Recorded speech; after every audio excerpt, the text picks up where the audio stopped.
Welcome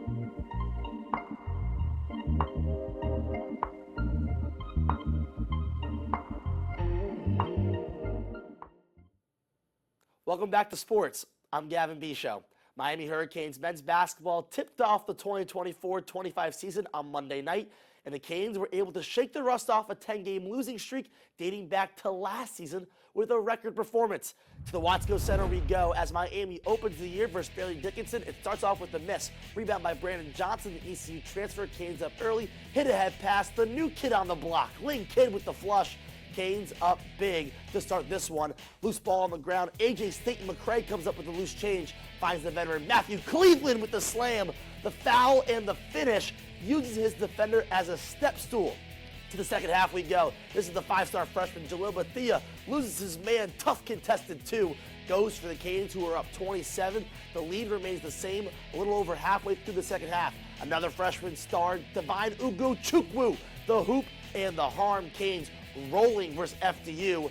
Only 7 made threes all game long for the Hurricanes. Here's one of them. Jalen Blackman, a step back triple try, goes down. Canes into triple digits. They go on to win 113-72.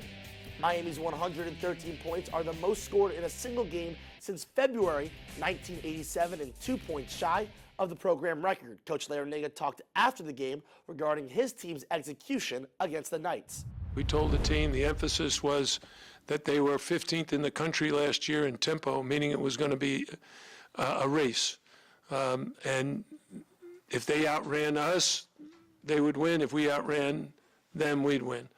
And fortunately for us, we ran very, very well, very efficiently. We shared the ball very well.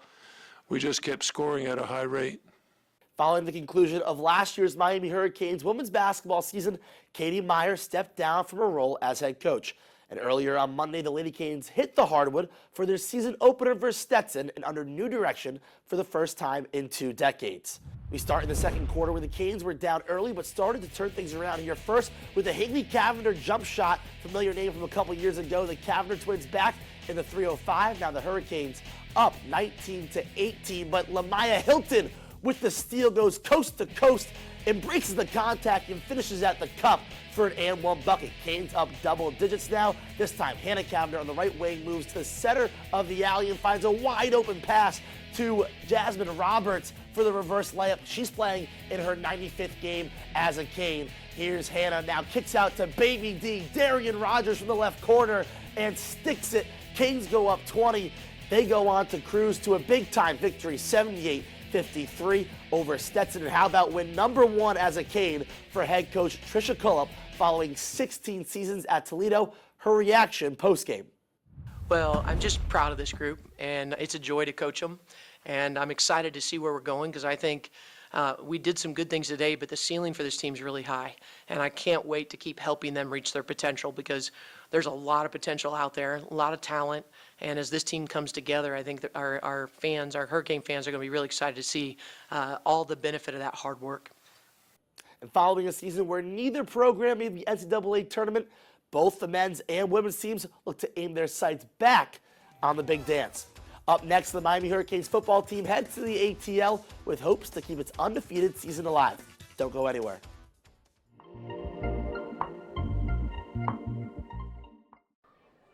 Two down here, top of the third. Miami leads by 2 after a 2-run blast from Tanner Smith, who jumped on a curveball of Sean Episcope. Last up bat, 1-0 pitch.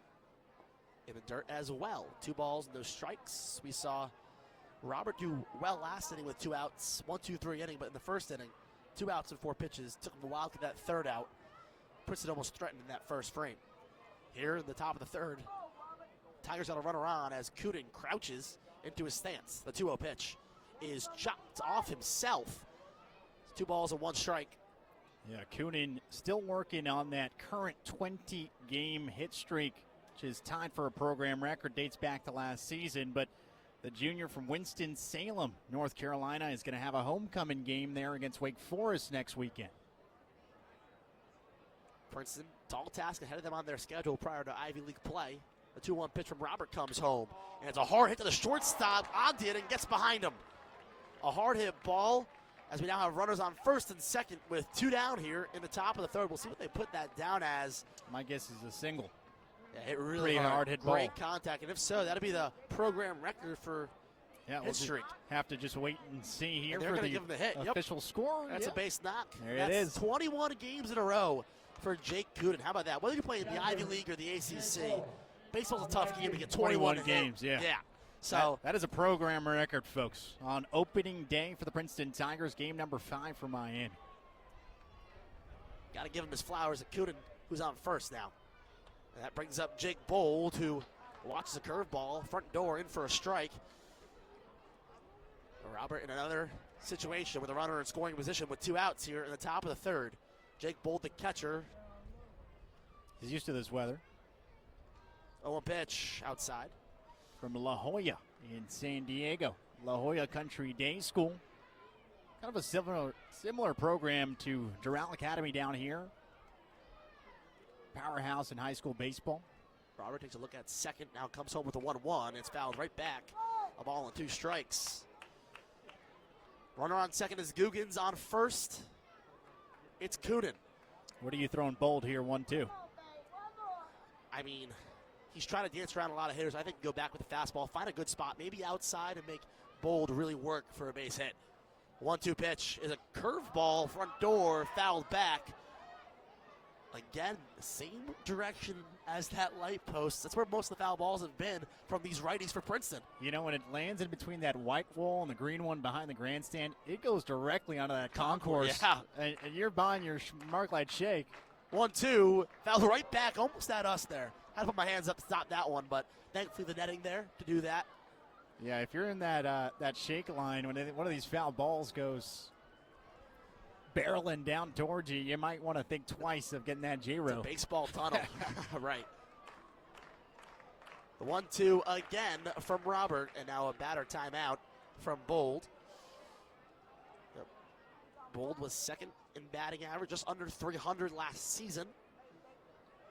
Played really well in the Northwoods League this year for the Green Bay Rockers, batting .327 with 12 bombs and 52 RBIs. A ball and 2 strikes. The catcher is chopped off toward the on-deck batter for Princeton, and will do it for a 4th time. And a knock on wood here, Gavin. 55 pitches, 2 outs in the the top of the third. Still no runs, and a 1.17 ERA for Nick Robert. Takes a lot of pitches, but he's being effective. 1-2 is ripped into left field, down for a base hit. Rounding third is Guggens. The throw-in will be cut off. Over to third, tagged out. Kuden was trying to advance from second to third. The run will score, but a wacky way to end the third inning as Princeton manages to scrape a run across on 2 hits, leaving a runner on and an error from Miami. We'll head to the bottom of the third as the Hurricanes look to get back on the board here at Marklight Field. Don't go anywhere. You're listening to WVUM Sports 90.5 FM, Miami Hurricanes Baseball Radio Network.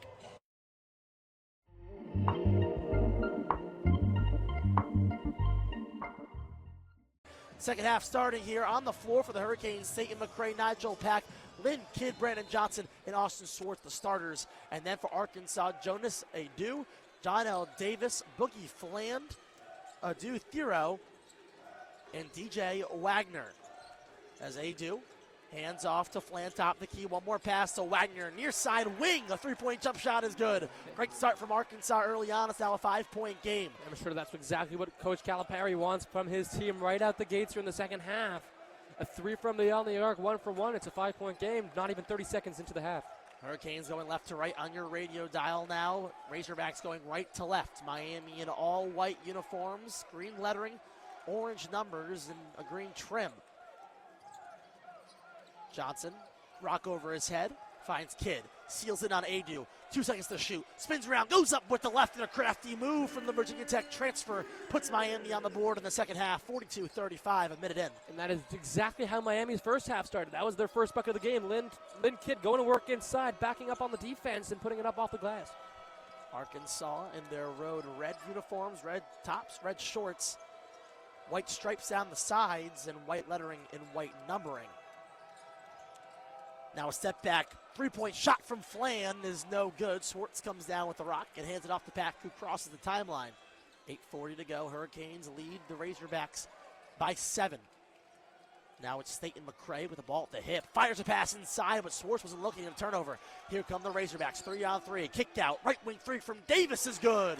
He's been someone that hasn't found the stroke from distance. Gets a 3-point jump shot, and a pair of those have brought Arkansas within 4. A little under 2 minutes to go in this second half.